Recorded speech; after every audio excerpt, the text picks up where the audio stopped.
kind of get into some specifics of my sort of more memorable experiences going out for job interviews.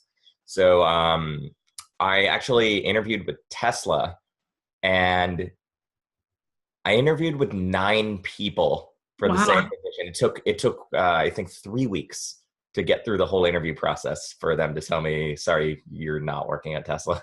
No. So yeah, spoiler alert, and that's what happens. Um, and I guess my question about that is, how consistent should I be? Because I feel like I was, there were a lot of them were asking me some of the same questions that the other people had. And so I don't want it to come off as too rehearsed and too overly prepared. But at the same time, I'm only going to have the same 1 or 2 stories that are relevant to that question. So yeah, what's your advice on when you have multiple interviews within a company, and just how consistent and similar should that be? Sure. First of all, I'm sorry that you had to do 9 interviews. That seems excessive. And to not get it. The company has 3,000 people in it at the time. So it was like, went through a fair chunk. I think one of the things, like we mentioned before, is when you have the stories that you want to tell, or the certain experiences or examples that really highlight the best answer for a question, you want to have that outline, but you want to go you don't want to have a script, right? You want to give the same general answer, but maybe say it differently. There are some cases where if you're in an interview and it's a bit more serious, one-on-one interviews tend to be a little bit more serious, whereas like I was talking about before, there can be full panel interviews where it's maybe 3 or 4 people from the company and you. Those group settings tend to be a little bit more relaxed. There tend to be like a little more opportunities for maybe humor or sort of lightening up the mood. So I think those different rooms, in the same way that you would approach a conversation, certain vibes in a room give you different ways to talk about the same experience. So I think that just by nature of talking to different people, you're going to give different answers. And it's important to not feel scripted, to really feel like you're in the moment and you are answering this person's question, even if they are the same. When they're talking about specific things, you can't answer a question differently if they're talking about, what was the worst experience you had with a client, right? There's only one answer to that.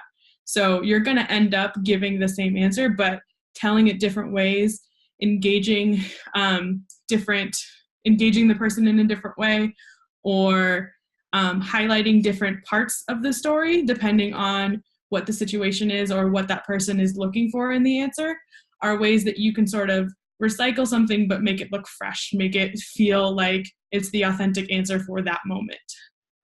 Okay. Speaking of authenticity, actually, just a reminder for everyone watching, if you press the little chat button, you can ask a question and we're going to do a Q&A at the end. So get your questions in while you can, have them be as personal as you want, and McKenna will get to those, and we'll, have a personal touch for those of y'all that may be wondering what happened at an interview, or maybe got something coming up. So be sure to get those to us. Speaking of authenticity, so I think we've all perhaps embellished a bit, or, I know some people that have just flat out lied on their resumes and interviews. Do you think there's any place for that in an interview, or is there a balance to that, or anything? Do you have any opinions? Information. I mean, yeah, ideally we're all truthful, right?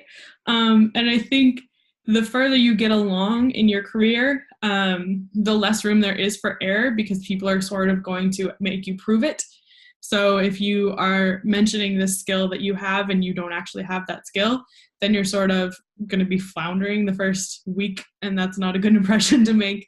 One of the things that was important in my career, I'm in marketing, and one of the things that a lot of people wanted was experience with the Adobe Creative Suite, and it was sort of a buzzword to put on your resume. And I don't have any experience with that. Those programs are wildly complicated. And it was something that I wouldn't put on my resume just because you can't bluff your way through that. But you can make up for it in different ways. And then if they ask you about it in your interview, mention your willingness to learn, mention how you would be curious to figure out, I mean, you would take extra time to learn that. You can do it in your own time. And so if you don't have those, a few specific things that they're asking for, coming up front and saying like, don't have it right now, but if that's important to this organization, I'm more than willing to make sure that I get a grasp on it as soon as possible, which shows initiative again and shows your willingness to invest in the community or in the organization as much as they are investing in you, which is something that across industries is a good thing. It's something that they want to hear. Okay. I was actually kind of thinking about, so I finished reading your book at the beginning of the year, and I've had a few interviews since then and definitely shaped how I do those differently. I actually did finally land a gig, so that was awesome. Awesome. Congratulations. Yeah. If I'm ever in your area, I owe you a beer. So, one thing that I did notice was that there were places that I was applying to, which I felt passionate about the job and I felt like I should be applying to it, but the corporate culture was so different that I felt like, you know, in taking your advice of, you know, it sort of felt, there was a push and pull of like the need to be myself and be genuine, but also the need to sort of present myself as someone that fits in. Because like, for example, I went out on an interview with Intuit. They make TurboTax QuickBooks, you know, very dry accounting software. And, you know, I felt like the person that's most suited for the job is like Jeff Goldblum in The Fly, where he has like the closet of all the same suit and shirt, you know? Right. Yeah, you know, it almost felt like, you know, a corporate drone kind of situation, but like, you know, that's not me. But then on the other side, I went out to a interview with a startup where the job posting mentioned that they have a DJ on site at all times in their office. And I was like, well, that seems like a little too ridiculous, but the product does seem cool. And like, I do want to work there. I just like, you know, I don't want to go up showing up there looking like I'm going to a rave, Right. you know? So I guess my question is, you know, how do we engage with that push and pull of, you know, being true to ourselves, but also, you know, being true to the culture of all these different places we're applying to? Sure. I think that really begins with you. I think that, you know, as much as you want to get a job, you also want to be happy when you're at that job. And if you're never going to fit into some place 100%, none of us will.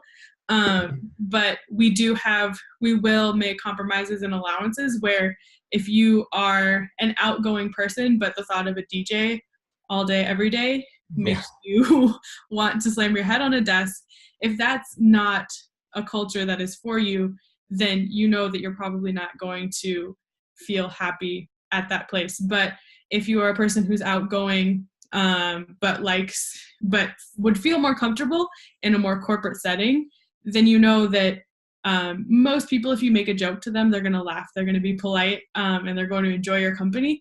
So it really starts with what are the things that are sort of non-negotiable to you and what environments you thrive in, and then what company sort of aligns more with that.